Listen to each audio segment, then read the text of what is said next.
Thanks for joining us for CBN News Today. I'm Ephraim Graham. And I'm Charlene Aaron. New concerns worldwide as the first patient outside the outbreak zone in Africa becomes infected with Ebola. Here in the U.S., President Obama won't order a travel ban from West Africa, but is considering more careful screening of airline passengers arriving from the area. Caitlin Burke reports.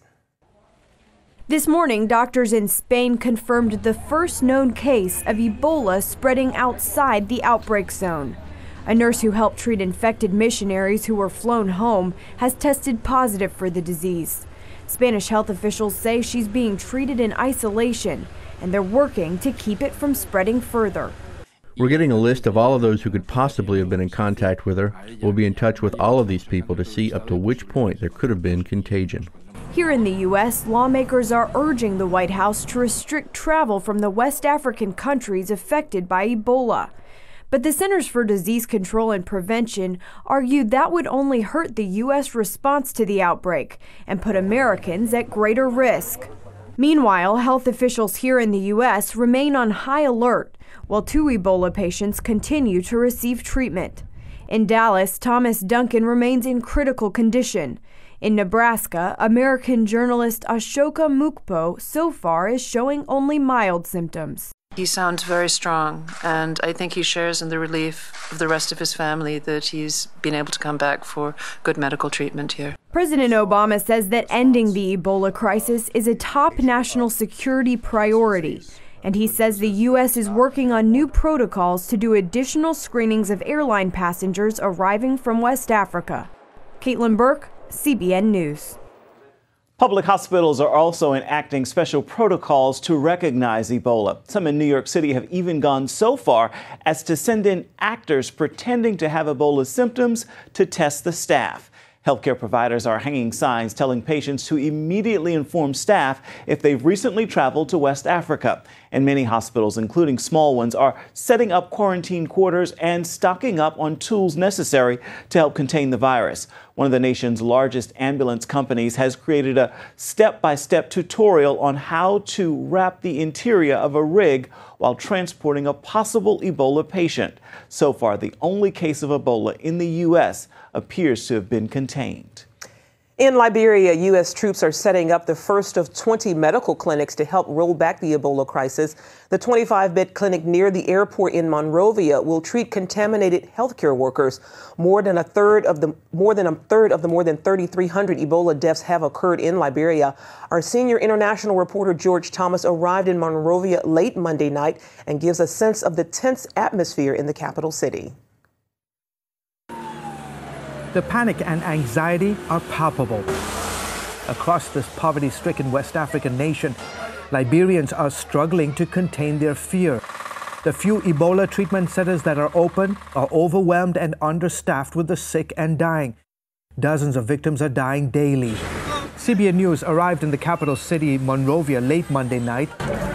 The moment we stepped off the plane, each passenger had to wash their hands with bleach.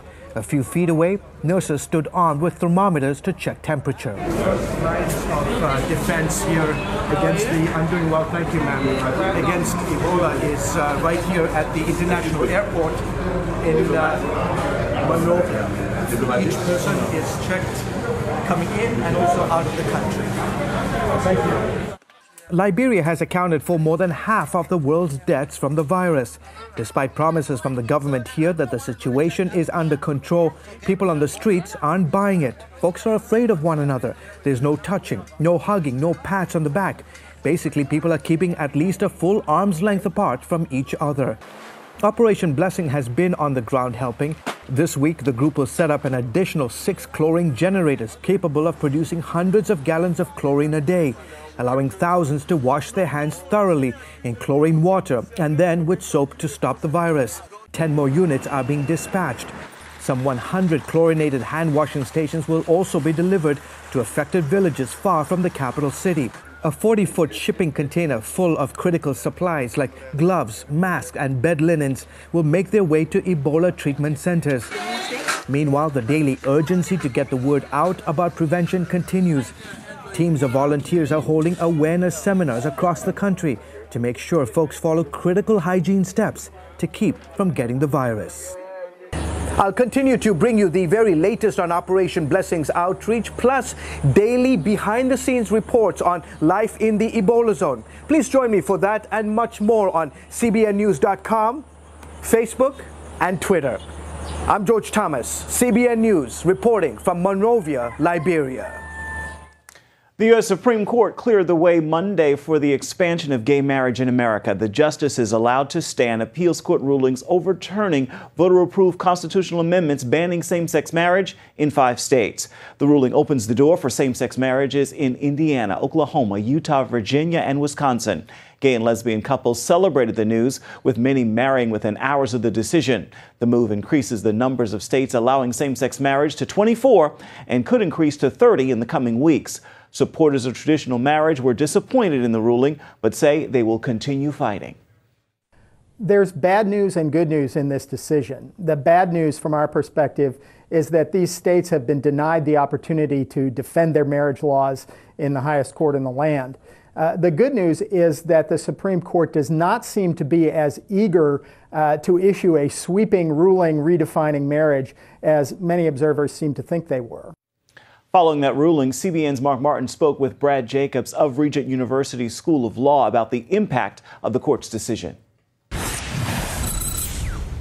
Now, by refusing to hear these cases, the court effectively legalized gay marriage in 30 states. Why do you think they allowed that to happen? There's a lot of different reasons they might have done it, and it's hard to know. What they've done is they've left in place all of the Court of Appeals rulings that have upheld gay marriage. And so far, that's been every federal court of appeals that's considered the issue. The Supreme Court could look at it again later. They could come back in a year or two. But whether they'll actually do that is a very different question. Okay. Well, does this mean the fight over gay marriage in the U.S. is over? Oh, over is a very strong word. God is sovereign, and a lot of different things have happened. But certainly, there would be 2 different ways to fight the battle. One is if it's just being done through legislation and policy. And, you know, some states have voted to allow gay marriage, and many others have not. Once the federal courts, though, decide that it's not constitutional to restrict marriage to a man and a woman, then there's not much that anybody else can do about it. Now, I had also read that the Sixth Circuit, based in Cincinnati, is likely to side with states that ban gay marriage. What are your thoughts on that? I try not to prognosticate what the courts will do. I'm neither a prophet nor the son of a prophet, but they could do it. Right now, you know, we're in the middle of sort of a cultural sea change. Just in the last 10 or 15 years, many Americans are changing the way they think about homosexuality.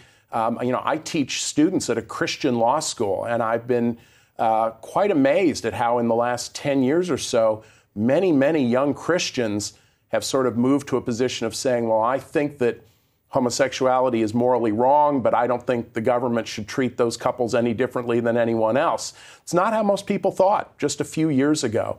So the direction this thing is going, I'm not at all optimistic that it's going to reverse its direction. Well, some say it's better that they did not address the issue rather than issue a blanket ruling in support of gay marriage. What's your opinion on that quickly? Well, obviously, if the Supreme Court had taken one of these cases and ruled, if they had ruled that there is no constitutional right to gay marriage, then these Court of Appeals decisions would have been overturned. The number of states with gay marriage would have been still quite small. And who knows what will happen with that issue in the future, but the voters or the legislatures would have had to change it. If the case had gone to the Supreme Court and they said there is a fundamental constitutional right to gay marriage, then the battle would be over. I mean, it would become mandated in all states. Okay. Brad Jacob with the Regent University School of Law. Thanks, Brad, for your time today. Thank you, Mark. My pleasure. All right. A Missouri minister says the state's non-discrimination bill actually discriminates against people of faith. Bishop James Johnston says forcing them to recognize same-sex relationships violates their religious freedoms and essentially makes Christians criminals. The Catholic priest issued a letter to the Springfield News leader opposing the ordinance. In his letter, Johnston said, in the name of preventing discrimination against some, the council would impose it on others. And still to come, as the world turns its attention to ISIS, Israel's prime minister asks, who's keeping an eye on Iran? A huge explosion rocked a military base believed to be part of Iran's clandestine nuclear weapons program Monday. The Jerusalem Post reports 2 workers died in the blast in the city of Parchin, about 30 miles southeast of Tehran. A website opposed to Iran's Islamic regime reported a major explosion that broke windows up to 9 miles away. The Post says Israel and the International Atomic Energy Agency suspect Iran trying to build a nuclear weapon at that facility. With the military might of the world focused on militant ISIS army, Iran continues its nuclear program uninterrupted. But one Middle East leader is calling on the West not to forget the greater danger of a nuclear Iran. Chris Mitchell reports from Jerusalem. For the first time in years, much of the world and many Arab countries appear unified, this time against ISIS terrorists. Israeli Prime Minister Benjamin Netanyahu, however, continues to sound the alarm over the danger of a nuclear Iran. ISIS must be defeated. But to defeat ISIS and leave Iran as a threshold nuclear power is to win the battle and lose the war.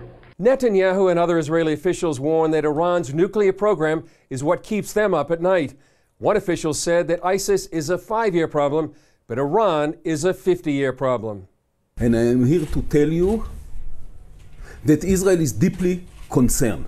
That concern, according to Intelligence Minister Yuval Steinitz, is about negotiations over Iran's nuclear program. The Iranians have shown no real flexibility on the 2 main issues. The issue of the centrifuge facilities, centrifuges for enrichment of uranium, and the heavy water reactor in Iraq. Steinitz also said Israel worries negotiators will end up with a bad deal. He maintains no deal is better than a bad deal. No deal means that you stand by your principle, that you are not giving up, that you are not sacrificing the future of the world, that you are not sacrificing global security, that you are not ready that what happened with North Korea will repeat itself after 1 or 2 or 3 years with Iran. And Middle East analyst Jonathan Spire comes back to the fight against ISIS and how it could ironically help Iran. So if it becomes the paramount or the sole goal of Western policy to destroy Sunni Islamism and Sunni jihadis in these areas, the effective result of that will be, by default, so to speak, to strengthen the enemies of those forces, which are not democratic forces, they're pro-Iranian forces. The Shia Islamists align with Iran. So it's crucial to keep that bigger picture in mind, I think, if we are to avoid effectively strengthening, or even absurdly, acting in cooperation with our most dangerous enemies in the region. Chris Mitchell, CBN News, Jerusalem. Up next, the food that packs the biggest punch to boost your immune system. Find out what the food is and other tips for healthy eating when we come back. Well, it is the start of the flu and cold season, and if you're one of those people who's habitually sick, your weak immune system could be the culprit. Well, there is good news because there's still time to strengthen it. Today in our Protect Your Health series, Gordon Robertson talks about the power of food to make or break your health. Americans love sugar. On average, we consume an astounding 32 teaspoons a day, more than 4 times the maximum recommended by the American Heart Association. We all know that too much sugar can lead to weight gain and diabetes. Here's something you may not know. Sugar severely weakens the immune system. Scientists found that within 5 hours of consuming 21 teaspoons of sugar, our white blood cells lose 40% of their ability to kill bacteria. We think sugar, rather than impeding your immune function directly, helps the bacteria, helps the virus, helps, in fact, the cancer cells grow faster. So it does all the things to make the viruses and bacteria prosper, which means it's harder for you to kill them all. It's a numbers game and a speed game. Sugar is hidden everywhere, in bread, pasta sauce, and even yogurt. And it's disguised with over 40 different names, like high fructose corn syrup, maltose, dextrose, fructose, etc. Anything that ends in an ose, that's a sugar. Anything that has the word syrup in it, that's largely a sugar. Honey is a sugar. Maltodextran. You got these weird things, organic, pressed, evaporated cane juice. So evaporated cane juice, evaporated juices, beet sugar, corn sweetener, anything that says sweetener on it. Before you buy a product, scan the list of ingredients for sugar or any of its aliases. Brace yourself. Things that seem healthy, like fruit juice and sports drinks, are loaded with sugar.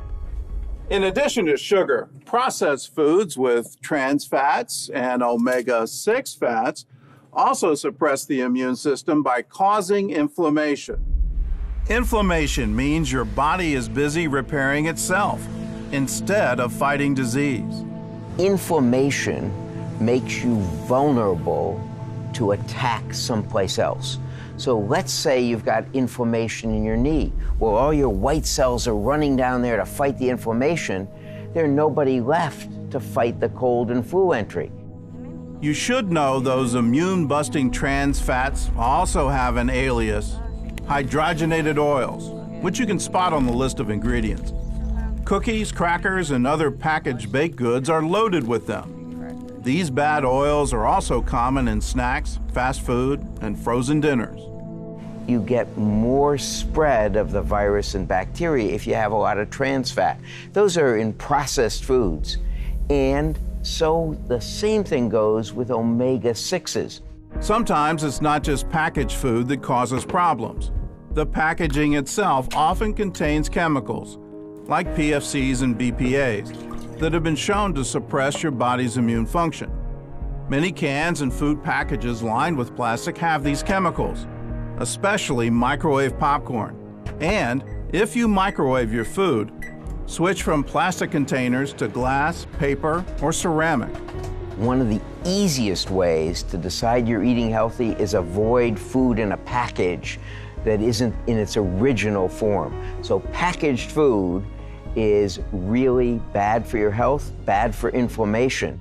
Another obstacle to a healthy immune system is dehydration. The fact is, we don't drink enough water.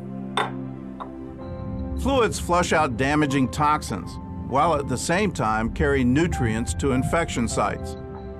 To check whether you're drinking enough water, look at your urine. It should be pale yellow.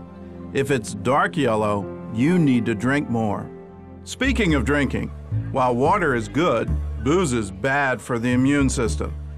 Research shows drinking too much alcohol reduces the ability of white blood cells to kill germs. The more alcohol we consume, the more infections we get. Now that you know what to avoid, here are some things you can do to help boost your immune system. The most important thing that feeds our defense system is in fact food and food choices. So what food you have, what foods you have, is key to whether you have a prolonged illness or short illness and whether you get sick at all. A study in older adults showed that eating more fruits and vegetables improved their ability to fight illness. Foods especially high in immune-boosting phytochemicals are red bell peppers, berries, kale, onions, beets, garlic, broccoli, and shiitake mushrooms. Watercress is the new superfood. It's loaded with even more vitamins and minerals than spinach. Also make sure to eat fermented foods, such as pickles, sauerkraut, and plain yogurt. They grow the good bacteria that kill bad bacteria in our bodies. As a bonus, fermented foods can even help us lose weight. In mice, there's studies where twins, the ones with the good bacteria stay thin, the ones with the bad bacteria get fat. Dr. Roizen says hands down, the fermented food that packs the greatest punch is kimchi. It's a Korean, if you will, vegetable fermentation. So they take varieties of vegetables, cabbage and broccoli, every vegetable they can have, onions, and then they ferment it with this mixture. Tastes great. It's a breakfast dish, it's a lunch dish, it's a dinner dish in Korea.